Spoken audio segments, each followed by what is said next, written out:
Welcome to the Freedom and Prosperity Podcast with your host, Desi Arnaz. Join us as we explore the journeys of top achievers who share strategies and stories about their success and living life on their own terms. Get ready to be inspired. Hello, guys, and welcome back. I am Desi Arnaz, your host of the Freedom and Prosperity Podcast, where you can learn things and hopefully get some inspiration to help you live a free and prosperous life. Today, I am super excited to have a person on that's going to be getting inside your heads in a good way, as she likes to say, in a good way, right? Her name is Kate Visconti, and she is the founder and the CEO of Five to Flow. Five to Flow. It's a different name. I like the name. It's kind of a cool name. Thank you. Yeah, it's a company that focuses on understanding people and how they are energized and those kinds of things. So, Kate, welcome to Thank you so much. our podcast today. We're happy to have you here. I'm very excited. And like I said, when we first met, I love the name of the podcast. It's very cool. Appreciate it.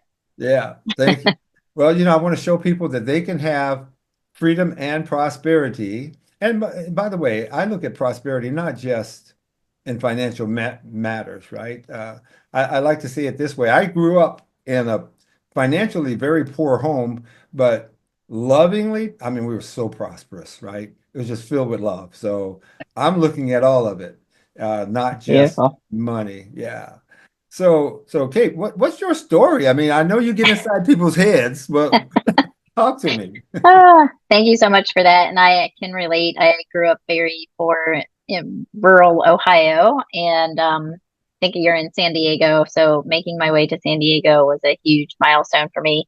Yeah. My background, being from a super small school, again, grew up in a very poor, from a financial perspective, family as well. And so had my first job at 14, dog sitting, babysitting. Wow. Went into McDonald's, did that for a year, I think, in the late 80s, early 90s. So, and just recently celebrated my 50th birthday in a beautiful cabin in the woods. And in that journey from that first job to where we are today, I have been a school teacher, high school teacher, as well as a corporate trainer, a banker, and then moved into tech consulting, where I spent the majority of my time interviewing people within organizations to truly understand the heart and mind of employees. And so after decades of listening to all those stories, I was like, I'm not doing enough with this information and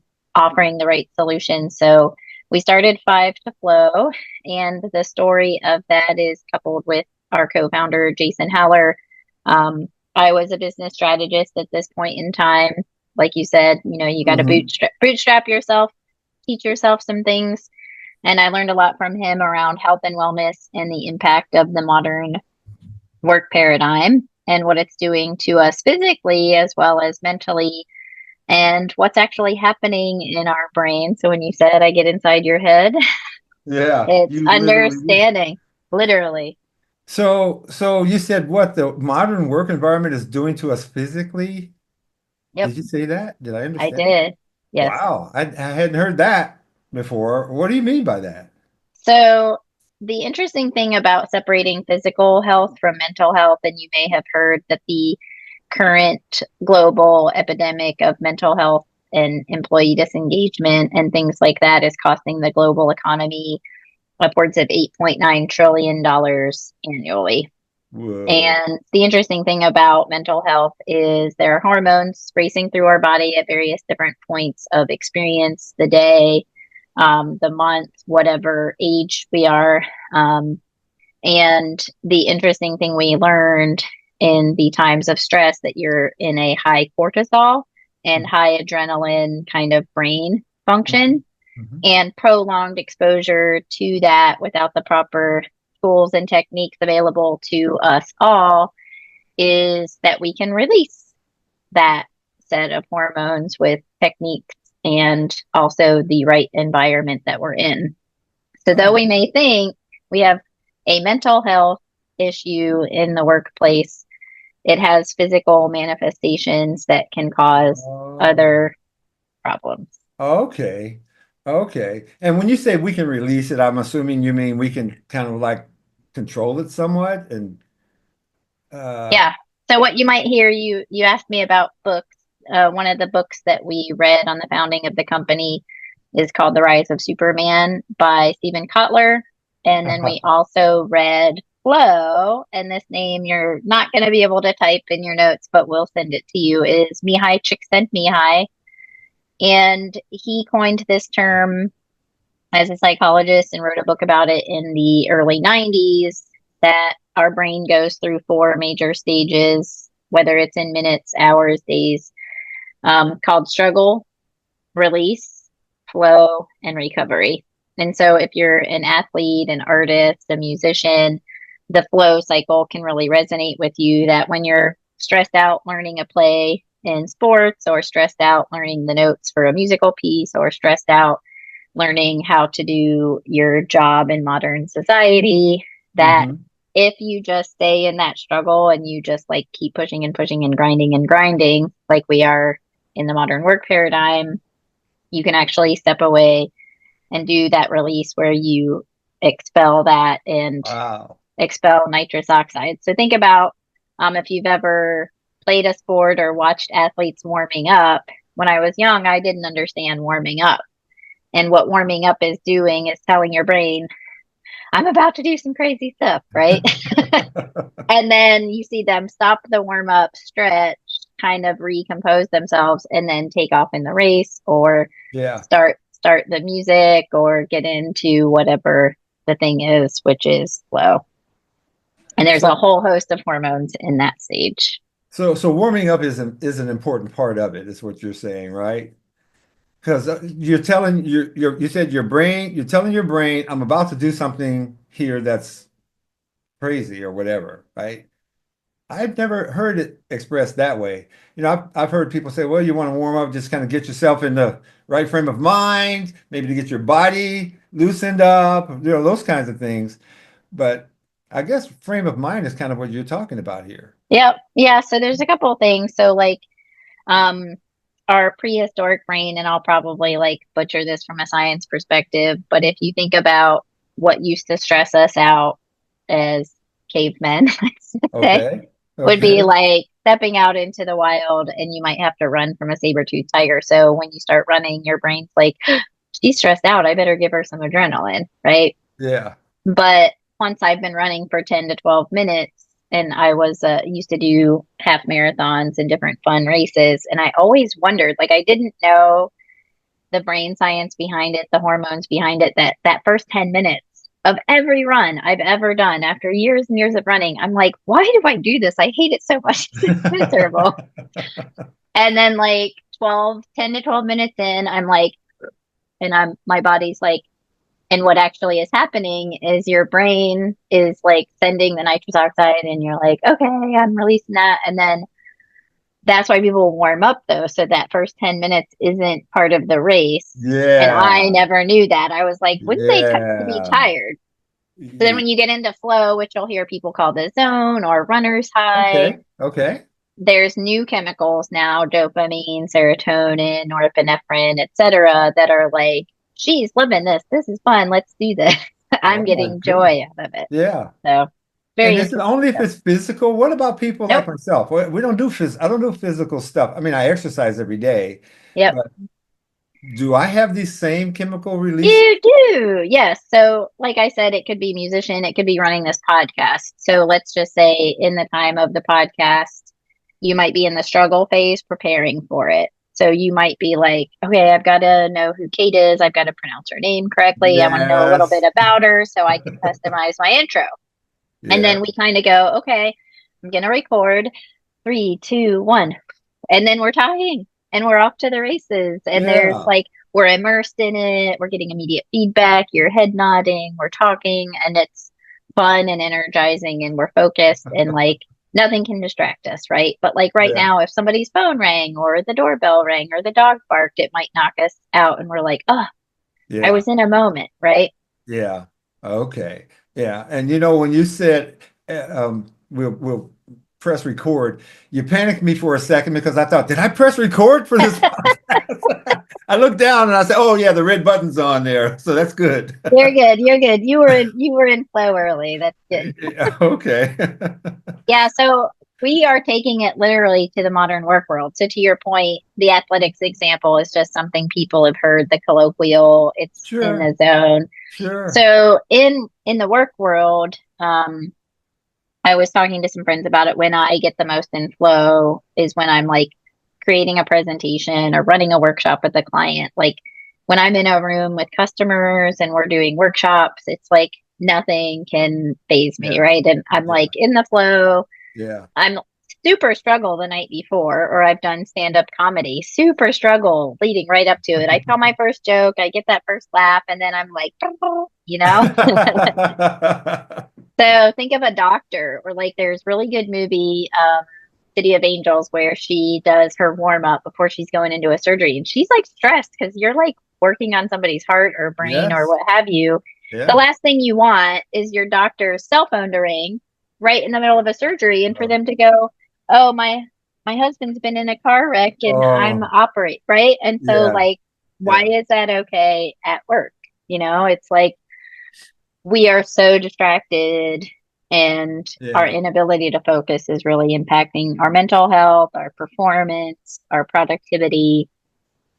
So, so, so Five to Flow, like, I have three companies, right? So Five to Flow could come into our company and help us to be more productive. Is that the idea? That is the idea. So it's twofold. It's a genuine, like, nobody really wants to fail at work, right? But Right. we have a lot of our own self-inflicted wounds, right? Like the cell Hmm. phone. Hmm. Um, but there's also the responsibility of the company to give me the platform to be successful and set me up for success. So what Five to Flow does and why it's called Five to Flow is we have a diagnostic that looks at the people, the culture, the processes, the technologies, and the analytics. And we say it takes all five to flow because Uh, in any role, like whatever company you own, if it's manufacturing or publishing or pharmaceuticals or whatever, um, we want to know how your people are doing. Do they know hmm. their roles? Do they Hmm. understand from a career onboarding and a career pathing perspective? How Hmm. well do you manage change in the organization? Culturally, what's the strategy? What's the vision? Are you a purpose based company? Is the culture all about control and authority and safety, or is it about learning and enjoyment? So there's tons of culture stories out there. Hmm. From a business process perspective, are you very regimented? Is stuff documented? Do you understand the Yeah. customer journey? And then from a technology perspective, are you using the right tools? Are they distracting? Are they connected? Do you have to go to 30 different places to prepare for a customer meeting? From an Right. analytics perspective, do you make decisions based on data? Is the data a mess? Do you have personal metrics? And so as we uncover what the individual's experience is across those five core elements, we give them tips and tools to survive it and thrive, Yeah. Yeah. whether the company changes anything or not. But then we give the company a report that says, if you made changes here, here, and here, we could likely improve productivity or what we Yeah. call promote flow triggers or Okay. prevent burnout. Yeah. I really love it because I've had failed companies. And, a lot of times people, I live a very accomplished life now, but I've gone through multiple companies, right? Mm, That didn't make it. And and a lot of people I think would have given up. But I've kind of fallen into, I think right now, and maybe it just happens because I was doing this for so long, but I've kind of fallen into a spot where I'm pretty good at identifying where a person should be within our firm and what they should be doing. And I'm sensitive to that. And it hmm sounds like to me that's where you guys come in and you guys come in and you say, you know what? Maybe you got the right people, but maybe they're in the wrong positions. Things like that might Yeah. factor in, right? Yeah. And There's a good model that's like right people in the right seats on the right bus, right? yes, And like who's yes, driving that bus? And do you have a map to get to wherever that bus is headed? And Are you picking up the right people along the way, dropping off the right ones? And You just taking my whole thoughts to a whole other level with that. yeah, yeah, You said, exactly. who's driving the bus? Then I thought, wait a minute, I'm back to panic mode again. Well, we definitely don't want to put anyone in panic No, because I'm that's just saying, I'm just teasing. Get out of my head. it's Uh, amazing stuff. And I think the best feedback we've gotten over time, as outside of the organizational diagnostic we launched earlier this week, as a matter of fact, the individualized courses that help you learn about flow, about burnout, about growth mindset versus fixed good idea. mindset, about personality tendencies and how we work well together. And so Yeah, with that course, if you think about what I was saying, is you've got your own individual responsibilities, but the company should be setting you up for success. And they can't do 100% if you're setting yourself up for failure. And you yeah. can't do 100% if they're setting you up for failure. So how do we meet in the middle where I become the best human I can be with these tools I've been given, and the company's going to really show up for me? Yeah, yeah. Boy, oh boy. Well, I can tell you what, and as a small business, it sounds like to me, I'd love to have something like that within my firm, right? Helping me out. But it sounds to me like it's probably something more for larger corporations. Is Oh that? no, it's all scalable. It can Oh, be one person or 100,000 people. okay. So that's the interesting thing that would be good to share with you, Desi, is across the life of my career, the human time spent to have these conversations is very similar, and the questions I ask and the relationship I build with the people and the intimacy that there is of admitting like what you do or don't love about your job or your role. And so why we built the diagnostic tool that we did was to scale that. So it Hmm. if one it's open for one person to go take the wellness wave right now for free. It's open for one person to take Discover Flow. Um, Hmm.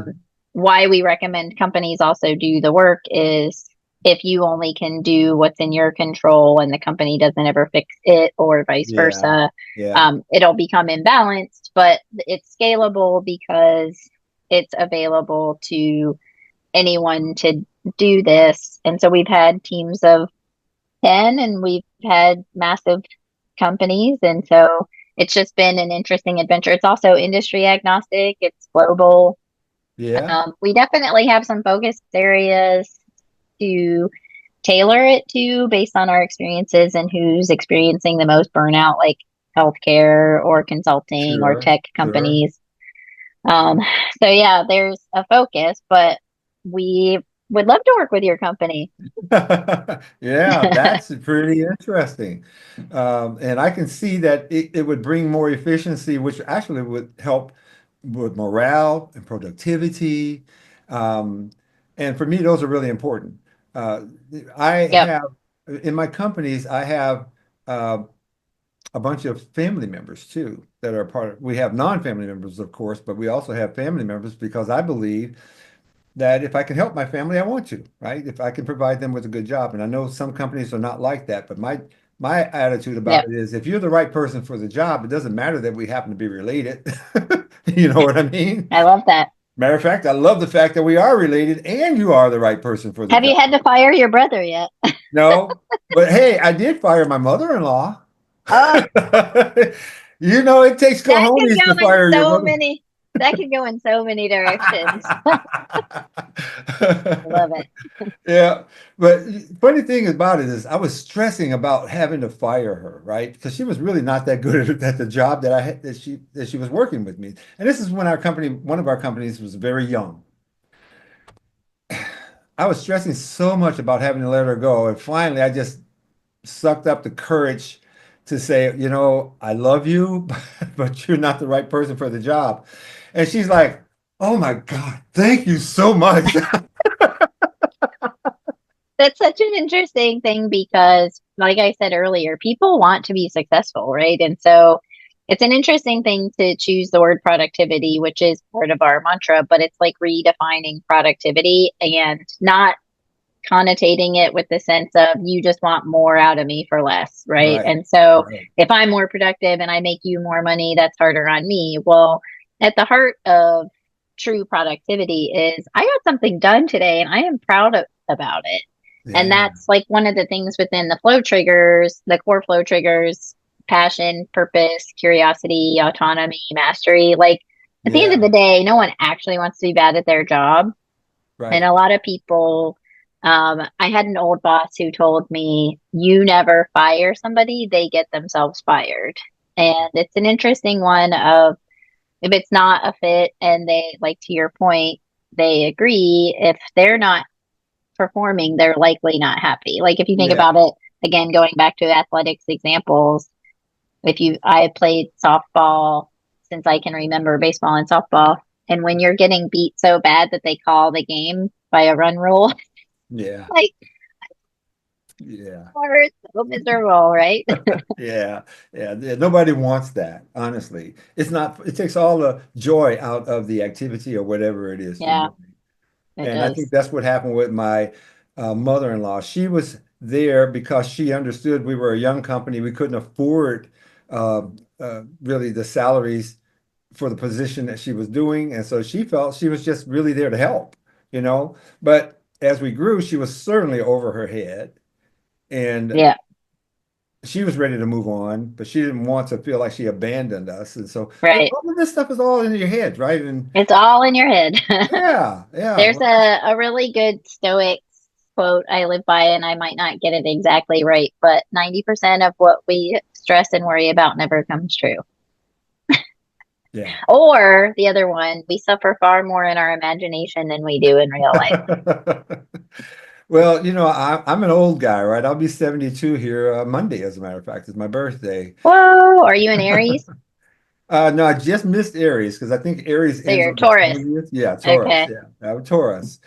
And I've learned not to stress over stuff, and I've trained myself. I very rarely get truly stressed out over anything. And I can't honestly say that I can remember the last time I had a bad day. Um, I mean, I can certainly say I've had days that have had some bad moments within them, but Yep. that doesn't make a bad day. That's just a bad moment. I'm able to say that and then move on and enjoy my day. Besides, That is freedom and prosperity. that is freedom and prosperity. That's what it's about, right? And Yeah, so keeping things in perspective, and I think that you guys help with that, and helping people to be their best to do their best and be their best at right where they are. Instead of right. looking at the greener grass on the other side, they can take a look. So I love what you do, and I really Thank you. appreciate that. I love what you do. I Yeah. think that there's a huge, huge, huge need for it, even though I will say this, I believe it's a need that people don't know they need. Yeah, it's an interesting one we talk about a lot is our biggest competitor is do nothing. Yeah. And it's very interesting to like start breaking down the financials of if you, let's just say in your small company of 10 people and they all make $60,000, right? So you've got salary or payroll that costs $600,000, but 30% of that is just put in the trash. Now, would you take $180,000 and just burn it?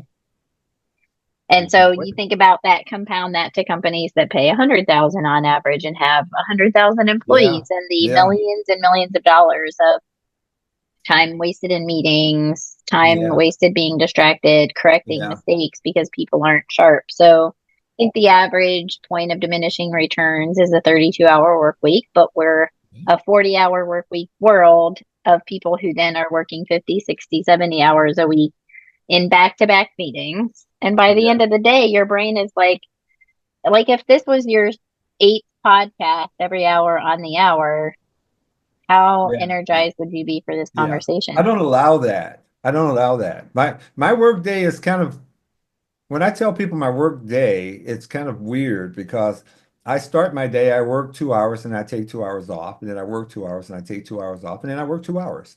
And that's You're it. a flow master. That's it, right? So I get my 6 hours in, and then I only work Monday, Tuesday, Wednesday, Thursday, and that's it. But I'm more productive today than I've ever been in my life. And, I don't know if I'm a flow master. It's just as I've gotten older, I just don't want to do what I used to do. That's it. Right. You know what I mean? That's lovely. It's a really good one too to think about if you say in doing that model versus the world's model of working 8 to 5 back to back and then trying to catch up on emails once the kids go to bed, or reading on your phone in front of the TV with your family you're ignoring, or answering emails while you're on vacation and they make you upset and then you kind of ruin the whole day with your family because you're Yeah. mad about that email. Yeah. So in a world where your entire team has some autonomy to set flow blocks based on when they're most productive, and again using that like emotional productive, right? Like and my mind works. So like if I picture my best friend who's super sharp from 5 a.m. to 7 a.m. and me at 5 a.m. is like, you know? So like when you think about what kind of autonomy, which is one of the flow triggers I reference, is if I can make my schedule that way, 2 hours on, 2 hours off, 2 hours on, 2 hours off, and have those flow blocks, those recovery blocks, your creativity is so much sharper because you're allowing your brain to download. So in the old world of when we first got computers and you'd wait for the download and it's taking that bar across, it's like Mhm. that's our brain. And if we keep putting a new file in there every couple of seconds or every couple of minutes or every hour on the hour, we never got the chance for the download, right? Wow. We interrupted the last one. Yeah. Wow. That's a nice analogy for me anyway. I can relate to that. Yeah. It won't work on the people under 30 who are like, what is she talking about? The download. We're gonna do a webinar next Wednesday called Gray Eye instead of AI, and it's for people Gen X. So Ah, yeah, Gen X and baby boomers and ah, our evolution of technology. And so that example I just gave is a very good one where if you think because the downloads are so much faster now in actual technology, we think our brains can keep up with it all, and we just sit and scroll and scroll and yeah, scroll, and yeah, our dopamine's going like this, and we're yeah, in a state of addiction, and it's very scary. I worry about kids and college students who know how to use a cell phone better than grown adults, and it's a very yeah, interesting one of the social impacts to that, the physical and mental impacts that we talked about earlier, and yeah, living in a chronic state of overload, unhealthy stress. There's healthy stress, there's healthy struggle, but that struggle phase where you're taking in all that information, you need to have the download, or when you interrupt that download, you got to start all over. So we really want people to understand how to name how you've been feeling all these years when you're in an unhealthy work environment. Even if you love it, you can love your job and still burn out oh yeah, because if you have a tank or a pitcher and picture all of your hormones in that tank, if you dump them all out at the beginning of the day, you've got nothing left. yeah, yeah. You're empty, right? For the rest of the day. Exactly. Wow. This is very interesting, very, very interesting stuff. So if people want to know more about your company, how can they reach out to you, Kate? So my email is very simple. It's just Kate, Kate at 52flow, all spelled out. Our Okay. website, our core website is 52flow.com. It's FIVETOFLOW.com. And then we recently launched a new site for the course is discover-flow.com, which has a flow assessment you should go take after the call, and then check out Oh, okay. the content there. I can send you all that for the podcast notes. And then takethewellnesswave.com is where you can take the diagnostic survey. All of it's accessible from our core site, but we made some microsites for everybody that were I interested love in it. particular things. Yeah, no, that's great. I was going to ask you if it was accessible from your main site, which is Yep. good. Yep. So good, good. So all we need to really go is just one spot and we can take our journey from there where we wanted to go. Yeah, absolutely. Well, this is fantastic. This has been a wonderful, wonderful interview. I really appreciate what you've done. You've really been inside my head this whole time. You said you'd Well, do it and you did it. that's dopamine and serotonin, and then once you trust me and believe me, you're releasing oxytocin. Okay. And we are now friends because we got into group flow together, and it's called a shared experience. So you now know something, I learned something from you and your way you've set Yeah. up your companies and your lessons learned. And so all of those things are flow triggers that will really help people resonate. So as you have a big audience and they grow, it's very fascinating to watch that permeate through Yeah. teams and organizations. Yeah, I am excited about this, and we'll be talking Yes, afterwards good. too. So, and I definitely would like to have you come out and take a look at our team. You know what I I mean? would love it. I Yeah, would love take a look it. at our team. We're right here. You're in San Diego, right? That is where my stuff is. That was what I was going to share. One part of my story is I put it all in storage in July of 2022. So my freedom and prosperity is I'm a digital nomad who can work from anywhere with Well, being a business owner. So well, how do you like that? A digital nomad. I love it. That is a part. That's freedom, right? That's yes, it freedom. is That's fantastic. Well, very freeing. yeah, now I'm jealous too. So I'm back to stressed all over again. Oh How's no. my life? Why's my life so confined? Well, if you have a dog, I can come watch your dog and stay in San Diego. But all my stuff's in Solana Beach where I left Okay. it. Yeah. Okay. Well, very, very good. Well, thank you once again Thank for you. sharing your story here today. I'm sure that our listeners and viewers are going to really enjoy it and going to get something from it. And hopefully they'll reach out to you and let you kind of step into their world and Excellent. see what you can do. Because I know that a lot of my listeners and people that I meet and work with are they own businesses. It's kind of Yeah. like the circles that I run in, you know what I mean? These are all business owners. And so I can see the value of you, you know. Thank you. I see the Likewise. value. I am so impressed with everything you've done, and we call it bootstrapping when we've come from poor families from a financial perspective, but feeling that prosperity and freedom in our hearts to take us where we are today. So thank you so much for having me on, and congrats on launching your podcast. That's very Thank you. fun. Thank you. I'll let that be the final word. So, you guys, thank you so much for watching our podcast today. Reach out to my friend Kate here and just let her know what your thoughts are and let her know that you appreciate her. And I'll see you guys all on the next episode of the Freedom and Prosperity Podcast. God bless you. Bye-bye. Thanks for tuning in to the Freedom and Prosperity Podcast with Desi Arnaz. Want to share your success story with our audience? Head over to freedomandprosperitypodcast.com/guest and apply to be our next guest.